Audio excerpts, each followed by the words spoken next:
Hola a todos, esta es la presentación número 2 de la clase de Historia Global acerca de la lectura Momentos Estelares de Stefan Zweig. Y bueno, mi presentación se basa en 3 partes: la biografía, el análisis del texto y por último la conclusión. Entonces voy a empezar hablándoles un poco acerca de Stefan Zweig y su vida. Bien, Stefan Zweig, la persona de la imagen del centro, nace el 28 de noviembre de 1881 en Viena. Sin embargo, años después viaja a Brasil y muere el 22 de febrero de 1942 en el mismo. Fue un escritor, biógrafo y activista social austríaco de la primera mitad del siglo XX. Sus obras fueron unas de las primeras en protestar contra la intervención de Alemania en la Segunda Guerra Mundial y fue muy popular entre 1920 y 1930. Escribió novelas, relatos y biografía. Bien, Stefan Zweig escribió su libro Momentos Estelares a lo largo de media vida, siendo el primer momento que redactó el relato sobre la batalla de Waterloo. La primera edición que se publicó contenía únicamente 5 relatos, que en el año de 1943 y de forma póstuma se amplió hasta las 12 historias. Sin embargo, se dejaron 2 historias fuera que Zweig redactó en inglés poco antes de su muerte y que en las ediciones posteriores se sumen a las actuales, haciendo que se completen así los 14 momentos o relatos con los que cuentan los ejemplares actuales. Estas son algunas de las portadas que he encontrado acerca del libro y me parece un poco interesante mostrar cómo todas han evolucionado, pero contienen la misma información, siendo la de color negro. La última en publicarse es la edición número 64. Y esto se debe a la importancia que ha tenido este libro, debido a los conocimientos que aporta sobre historia. Bueno, entonces a continuación voy a hacer el análisis del texto y les puedo decir que el texto comienza con el relato denominado Huida hacia la inmortalidad, o también se lo conoce, estuve buscando y se le conoce como las primeras palabras del océano. Estas se encuentran en las primeras hojas del texto asignado y puedo decirles que a mi forma de ver es un relato corto, pero también es la prelectura de comprensión para el resto del texto. El argumento básicamente se basa que después del descubrimiento de América realizado por Colón el 25 de septiembre de 1513 se realizan expediciones al nuevo continente, que sucede desde España, y en ella se busca básicamente el oro. El oro en el estímulo de travesías hacia lugares desconocidos por parte de gente de todo tipo de extracción social. Dentro de encontrar el dorado, sienten que enfrentar todo tipo de adversidades lo vale, y estos son lo que se describe en el texto, como los mártires o el sufrimiento de una vida por no haberla gozado plenamente y tener sufrimiento ya incluso hasta el lapso de su muerte.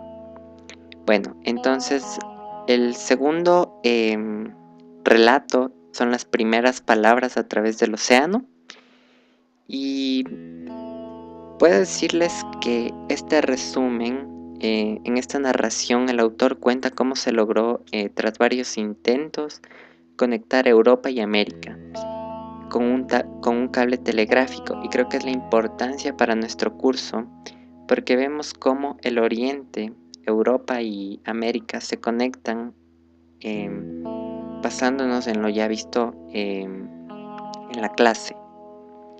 Entonces, bueno, siguiendo con el análisis, como se nos explica, a principios del siglo XIX, los hombres no podían desplazarse más rápido em, que a la velocidad que tenía un caballo, que era el medio de transporte y que posteriormente fue el barco. Sin embargo, con la aparición del tren, las distancias parecieron acortarse y las comunidades y los transportes se hicieron más rápidos. Pero poco tiempo más tarde, los avances tecnológicos permitieron la invención del telégrafo, cuya expansión conectó a grandes ciudades, sobre todo a Inglaterra y a Estados Unidos. Ambas ciudades se expandió el tema del telégrafo, pero había una desventaja, que era que no se encontraba conectada Europa con América. Y esto fue un problema para los ingenieros que se encontraban frente a otros problemas que parecían muy difíciles de superar, puesto a que necesitaban una forma de aislar el cable que no sufriera problemas al ingresar al agua, y esto se logró cuando encontraron la gutapercha, una cinta que permitió proteger al metal del agua, y después de este primer logro colocaron un cable por debajo del canal entre Francia e Inglaterra. Cuando yo leí este relato, la verdad pensé que una vez encontrado el método para aislar el cable, era más que suficiente.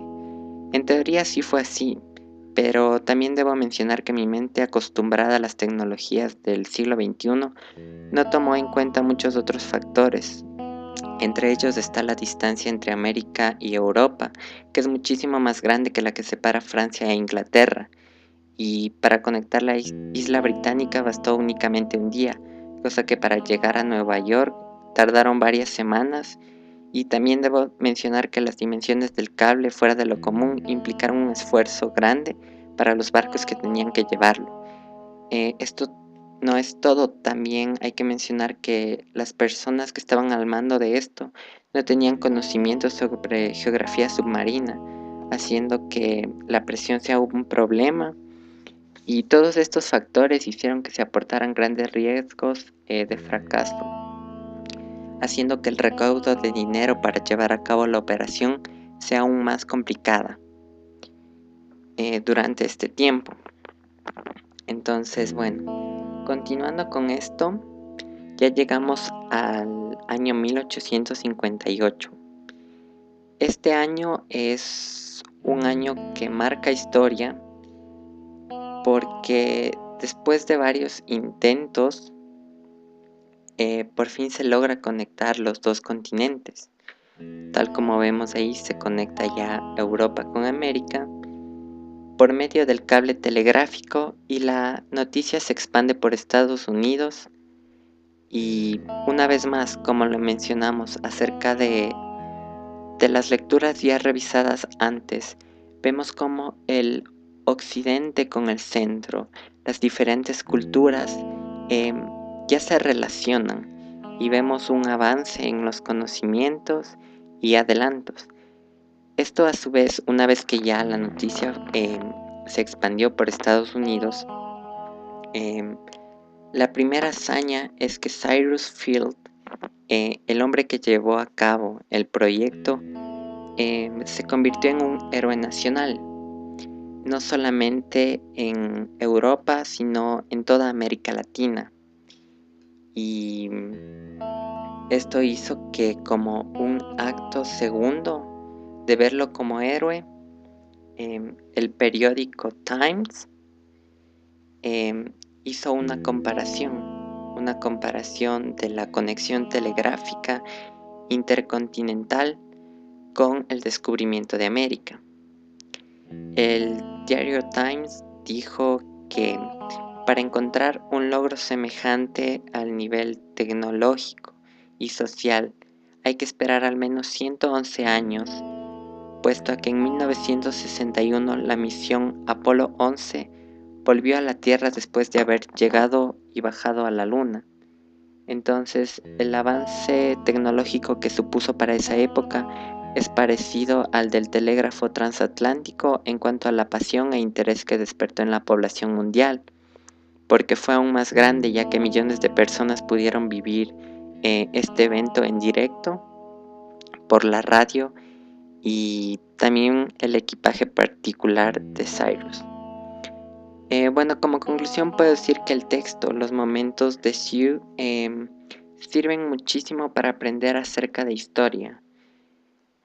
Primero porque, como lo mencioné, están escritos en un contexto novelado y hace que la retención de la información sea mucho más fácil, que la historia de los protagonistas sea de una manera, por así decirlo, de mayor importancia.